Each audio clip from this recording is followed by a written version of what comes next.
Hi everyone. So today what I want to talk to you about is Git and GitHub. These are tools that we can use to be able to track and maintain different changes to our code. That is, we can use it to do version control. So what is version control? Well, version control is a system that allows you to record changes to a file or a set of files over time. So this is a way for us to be able to track changes by taking different snapshots. So let's say you have version 1 here and you make some edits to one of the scripts. You now can take a snapshot and end up with a version 2. You make some more edits and again take a snapshot. Now we have a history of all the changes that we made between version 1, 2, and 3. Well, what happens if in version 3 you realize that there's a bug that makes it so the code does not run optimally? Well, if we can't track exactly where that bug comes from, but we know that it was derived somewhere between version 2 and version 3, what we can do is revert back to version 2. So version control allows the user to revert back to an earlier snapshot. Additionally, by using something such as GitHub, you can allow for multiple developers to each work on their copy of the project on their computer. Here, the copy of the project is stored on their local repository or Git. You can then use GitHub so that the developers can send their local code on their local machine to the cloud, as well as be able to get changes that are made from other developer online to their machine. So let's take a moment to distinguish between Git and GitHub. So Git is the version control system, and it is used to track the changes that you make to your code and files. Git was designed for you to work on the command line. GitHub is a website that hosts your Git repository on the cloud. One of the advantages of GitHub is it allows you to work with multiple numbers of collaborators on a project if you have a public repository. This way you and your team can look back at different versions of the code to be able to track the changes and again, if necessary, reverse it back to an earlier snapshot. So GitHub allows you to visibly track iterative changes to your code, that is, different versions of your files and code at different times. So let's summarize why we want to use GitHub.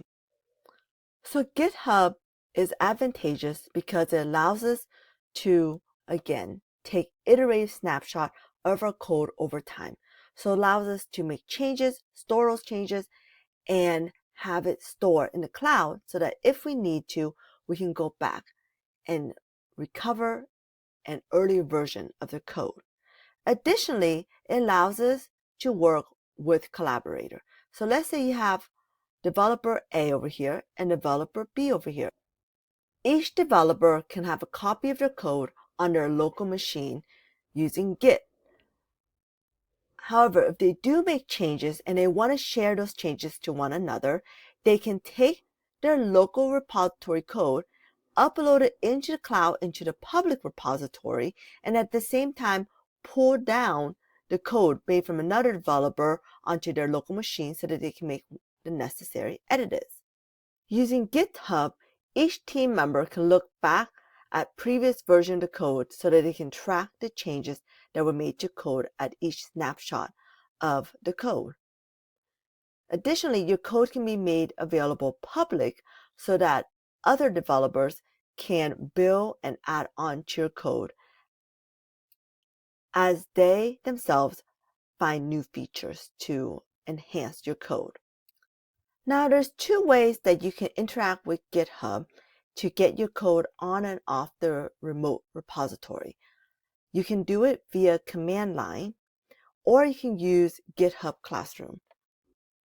So I want to cover both with you guys, both using it on the command line as well as with GitHub Classroom. But first, let's take a look at what GitHub is and the website and familiarize ourselves with the layout of GitHub to begin with. Okay, so go ahead and go to this website right here, github.com. And once you're there, if you don't have an account already, go ahead and sign up for a GitHub account. It's free. If you do, go ahead and sign in. I already have a GitHub account, so I'm going to go ahead and sign in.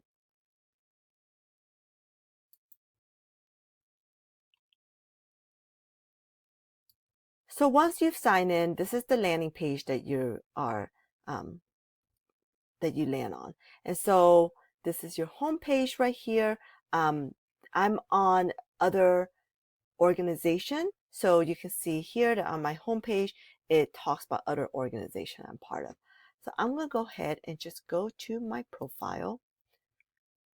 And what this profile shows is it shows my avatar there. It shows some information about me. It has some of my repository. You can see that some of my repository are public and some of them are private. So if I go to repository here, you can see that I have some private repositories as well.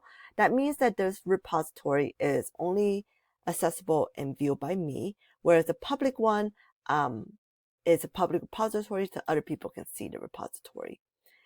If you scroll down to here, in case you're curious, this talks about the contributions. So each time that's green, that means that I added some code. So you can see that because the school year is starting, that I'm starting to add some scripts to my repository. So it's starting to become green, whereas during summer when I was traveling, I wasn't really adding anything because I was out there traveling. So the darker the green is, the more edits or changes that you're making to different repository. So these are, again, different organizations. So if you're in one of my classes, you probably belong to one of the organizations that I've created. Okay, so let's go to repository right here. And let's go ahead and just create a new repository. So I'm going to click on new. So let's give our repository a name. And because I can't think on the spot very well and I have no creativity, I'm going to call it test repo. And it says that this name is available. So now you can go ahead and add a description.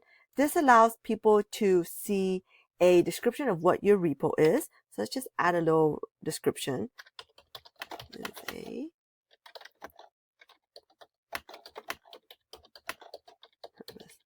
All right, so this is going to be our description. So now when people look at the repository test repo, they'll see a short description of what this repo contains. We're going to go ahead and keep public, but you can see you can make it private. And so public means that our repository is available online for people to view it. It doesn't mean that people can automatically be able to make edits and changes to your repository. It just means that they can view your repository. If it's private, only you can view it. I'm not going to start with a template. I'm going to go ahead and add a README. This is optional. This allows us to have a longer description in our repo that provides people with information such as, let's say, the project title and description, explaining a little bit more details about exactly what the project does, maybe what its goals are and what problem you're trying to solve with it. You can actually add a table of content if you wanted to. Another really important thing to add in your README is listing some technology that your project uses. So this would be like, what is the main language that the code within the project is written in, maybe the frameworks, providing which libraries and what versions of those libraries are used in your project. If your project requires people to install in a certain way in order to be able to set up and run your project, you can add any like requirement, prerequisites, dependency. That would be good information to have in your README. It can also have some information on usage, like how do you go about using your code, or if you need to be able to allow people to more visually see how to use your code and this functionality, you can add different visual to it. So there's a lot of information you can add to the README. I'm going to go ahead and keep the git ignore, and we can talk about this later on. But this is basically telling you what type of files you might not want your Git to track. So let's say you have a lot of like text file that you're using to stay organized. That's something you can tell Git to ignore when you are updating and pushing or pulling your code onto the repo. Additionally, you can add a license. So a license tells people what they can do with your code in the repo. So for example, if you want to make your code open source, then you would select a license such as the MIT license. That's the one I'm going to select. And this tells people that they are able to copy, distribute, and even modify your license. If you are curious to know what all of these other licenses do, you can go to this website right here, choose a license, and it provides more information for you on what the different types of licenses are and what it allows the public to do with your code. So now that I've selected everything, I'm going to go ahead and create the repository. And you can see here's my repo's name. And over here, this is the description that I have here. So even when I change this README, this description is going to be that short description that I wrote. So this, as I change it, will not update this guy right here. But this is the little description that just allows people to see the repo. So let's just real quick, I want to show you guys. So if I come back to here into my repo, you can see that when people look at my GitHub repository, they'll see the test repo, and this is the short description I had added there. So let's go ahead and click back on this again. Let's quickly navigate through this repo and point out a few things. So up here, I can see that this is my username and this is my repo name. So this is the repo that I'm currently in. It's a public repo, as we mentioned before, so other people can view my repo. Additionally, it lets me know that I'm on the main branch right now. So I haven't added any other branches, and we'll talk about what a branch is later on. You can see next to my username here that it lists initial commit. So this is the most recent commit message that was sent. And the initial commit was just the initializing of this repository. Right here, this is a hash that is linked with that commit. So this is the hash, and it tells you how many minutes ago I had made this change. This also tells me the total number of commit that has been made. We haven't done too much with this repo yet, so at this time it's only one. So this hash is a unique ID, as I mentioned, that is linked to this commit right here. So you can actually click on this hash if you wanted to get the URL that just provides more information about this commit. Right here we have a add file. So you technically can edit and commit a file straight on GitHub itself. I recommend that it's better for you to either do it on command line or using an IDE and GitHub desktop. And lastly is over here, this button code right here. This is how you can go about actually pulling down your repo and placing it onto your local machine. And you can see that there are two options right here. You have your HTTPS, which stands for Hypertext Transfer Protocol Secure. And so this is useful if you haven't set up the full secure shell. Otherwise, you could use SSH, and SSH is when you have set up secure shell, and that's really useful if you don't want to have to, each time that you do a push or pull, enter in your password and everything, because you already set up a private key on your local machine and you already register a public key onto GitHub. So you don't need to authenticate each time that you make any changes and want to interact between the local machine and your cloud repository. For demonstration purposes, I'm going to go ahead and use the HTTPS. So I'm going to demonstrate some quick command line usage of GitHub. So we're going to go ahead and open up a terminal. And I am using a MacBook, so I'm using Mac OS. And I'm going to head and clone. And again, because I haven't set up an SSH, I'm going to use the HTTPS. So I'm going to copy that URL. And I'm going to type in git clone and copy that there. And you can see that it cloned it. So now if I go ls to list, you can see that the directory, the repo is listed right here. Let's go ahead and show the hidden files. And so the reason why you know this is a repo is it'll have this hidden file.git right here, which tells the machine that this is a GitHub repository. So let's create a file.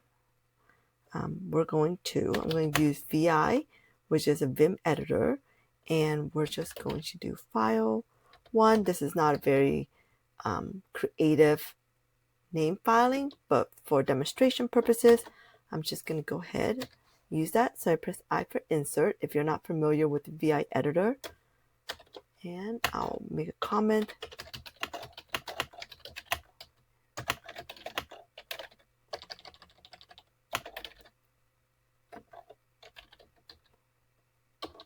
And we're just going to do our classic hello world.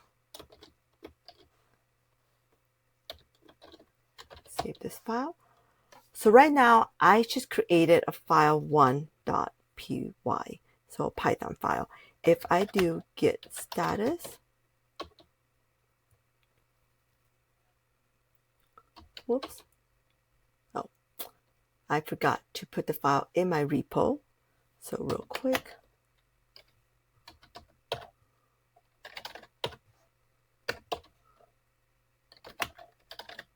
I'm just moving directly into my repository. And now, so learning moment, because I wasn't in my GitHub repository, it wasn't able to actually use git status. So now I'm going to press git status. And I'm just going to clear this so it's easier for us to see.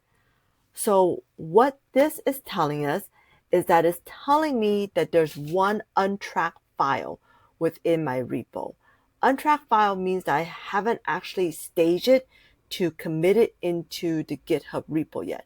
So I'm doing all this work, but if I was right now to do a git pull and push, you would see no differences in my GitHub.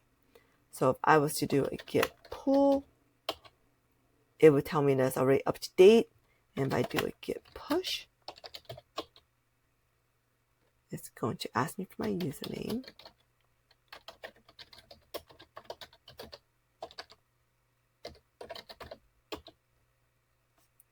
Real quick, I want to enter my password. Okay. And so it's going to tell me everything is up to date. And if I go back to here, and real quick, let's just refresh this. You'll see that nothing has changed with regards to my repo yet. Because even though I created this file.1 Python file, I didn't actually stage it to be added to my repository. So what we're going to do is we're going to do git add file 1. So I'm telling it that I want to add this file to my repository. I'm going to do a git commit -m. So I'm going to add a message. So similar to here where I had a message, we're going to add a message there. So let's say this message is adding file 1 to repo. So that's going to be my file.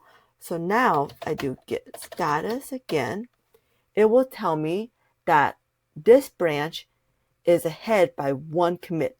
So I haven't actually committed yet. So in order to actually publish that file 1 to my repo, I need to do a git push. Now, previously you saw that I had to add a username and a password. I wanted to mention real briefly that in order to make it so I don't have to place that in each time for my HTTPS and the ease of password, I'm going to generate what's called a personal access token. So right here, this is GitHub. If you go to your profile and you click in setting and then you click developer setting, you should be able to access this personal access token. You can go ahead and generate a access token. I already have one, but you can go ahead and generate one right there. And then what you're going to do is you can then set it up in your repo by using this. So I'm using something generic because I don't want to actually put my personal access token online. So you just go to git remote set -URL origin HTTPS, type in that access code that it's going to provide you, and then at github.com. So, and then your username and your repo. So I'm going to go ahead and place that in there. Okay, let's go ahead. Now that I've added that in there, let's go ahead and do a git push. And you can see that it went ahead and it did some stuff. It's adding some file. So now if I go to git status, we're going to see that our branch is up to date with the origin. There's nothing new to commit. If we come back here and just refresh, we can see we now have this file 1.py. And our newest commit language or message is adding file 1 to repo.